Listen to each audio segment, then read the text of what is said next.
That's what we call a deep, deep hole. After saying goodbye to Capitol Reef with a healthy breakfast pie, we set out for our 2.5-hour drive to Escalante.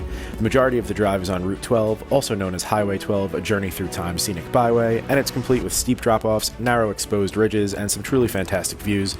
Eventually you take a left down Hole in the Rock Road, and after a bumpy 26 miles, you've arrived at the Lower Dry Forks Trailhead. Of course, we had fun walking through the sign at the trailhead, but yeah, I don't think the narrowness of the gate does the narrowness of the actual canyons justice with how tight some of the spaces are to get through. I definitely wound up wishing I'd eaten a few less tacos up to that point. We're going down in an earlier round. Coming up will be fun. I'd also definitely recommend going through the gate holding your backpack out in front of you a few times too. Fun fact, I went back and forth to the car about 4 times deciding whether or not I should bring my full camera bag. Ultimately, I decided it was worth it, but we all eventually ended up in Struggle City maneuvering our bags through tight gaps all day. And spoiler alert, I definitely should not have taken the huge camera bag. 1.4 to the loop is 1.7 and 1.4 back. As we were talking about there, the total mileage that we found from the lower trailhead was listed at about 4.6 miles, 1.4 to Peekaboo, 1.7 for the loop including both canyons, and 1.7 back. Having said that, there seems to be some conflicting information about the total distance depending on where you look, but I think it's safe to say that it's somewhere around 5 miles either way. In hindsight, starting the hike midday was not an ideal choice, but we were just trying to make the most of our limited time there, so we made it work. After being in Zion and Capitol Reef for a few days, it was actually pretty awesome to be on a BLM trail, kind of out in the middle of nowhere. The Dry Forks Trail that takes you to the canyon starts as a flat, scrubby desert trail, but it's actually super pretty and peaceful. After a while, you'll come across a nice view of the opening of Peekaboo Canyon in the distance, and that's where we're heading.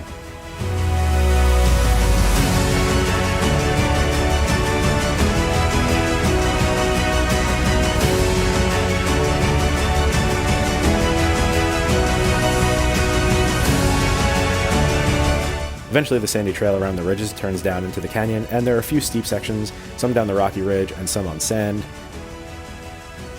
The family we passed here had a couple of kids and a couple of older folks, and yep, I genuinely don't know how they all did Spooky. I suppose they might have only done Peekaboo and turned around, or even done the third slot canyon a little further towards the upper Dry Forks Trailhead. Either way, pretty impressive.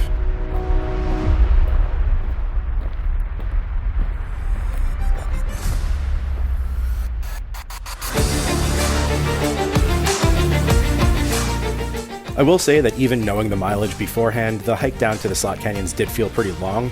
I'm sure it was a combination of the sand and the heat, but it definitely felt like more than 1.5 miles at the time. I was also surprised every time we turned a corner and saw another descent further down into the canyon. It's a deceptively far way down considering what the landscape looks like at the beginning of the trail. Do it for the gram.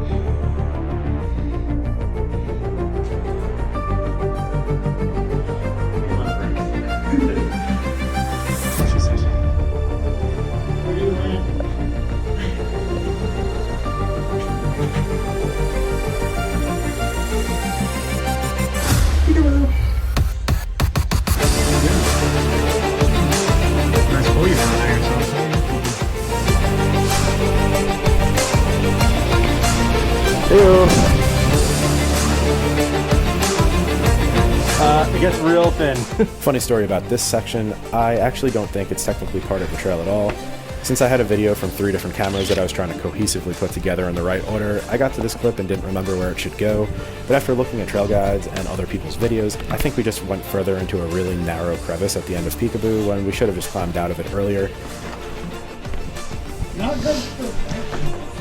Still not 100% on that, but if you see this and know what we did, let me know, because it was definitely a pretty challenging section to get through.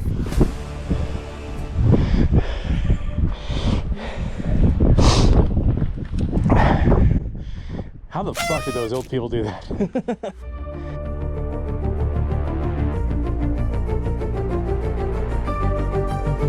My right shoulder is very tired from just going like this.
After exiting Peekaboo in whatever way we wound up doing it, we eventually made our way to Spooky Canyon, which is the tougher and more narrow of the two by far.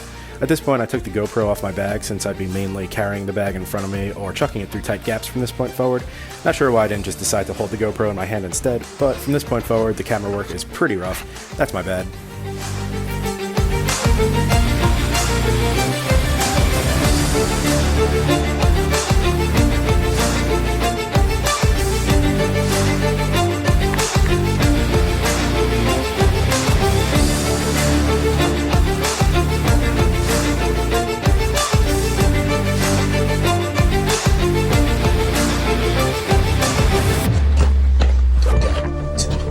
Well done.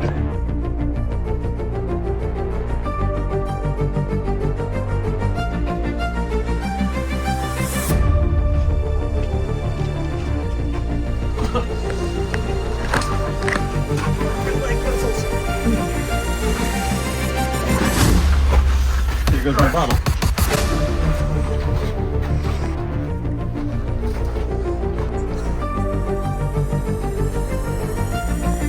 Stop going that hole. I ain't going in that hole. We'd had amazing luck to basically have both slot canyons to ourselves for nearly the entire day, but unfortunately that changed at just about the worst possible time. In one of the most narrow sections in Spooky, 2 people caught up to us and everything felt pretty rushed for a while.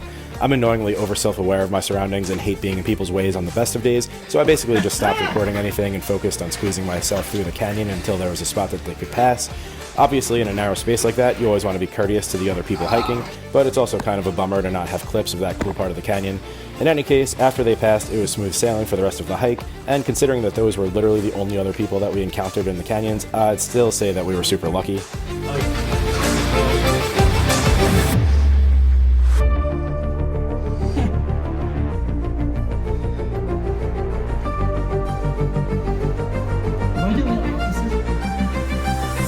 I went facing the other way. Watch your back.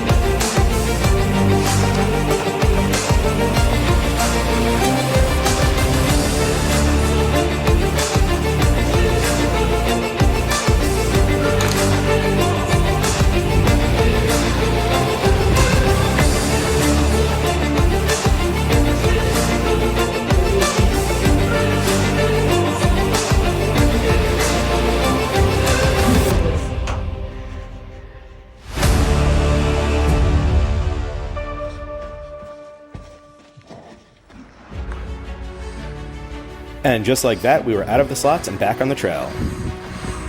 Did it. Well, that was easy.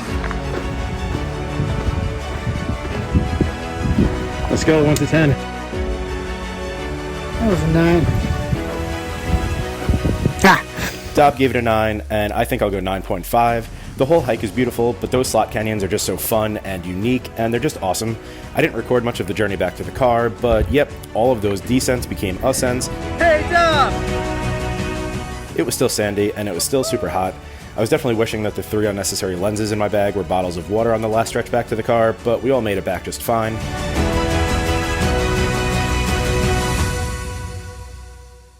Eventually, we went to get some tacos for dinner. Then we relaxed in the pool back at the hotel, and then I made my way out to shoot some Milky Way for the evening. All in all, a pretty fantastic day.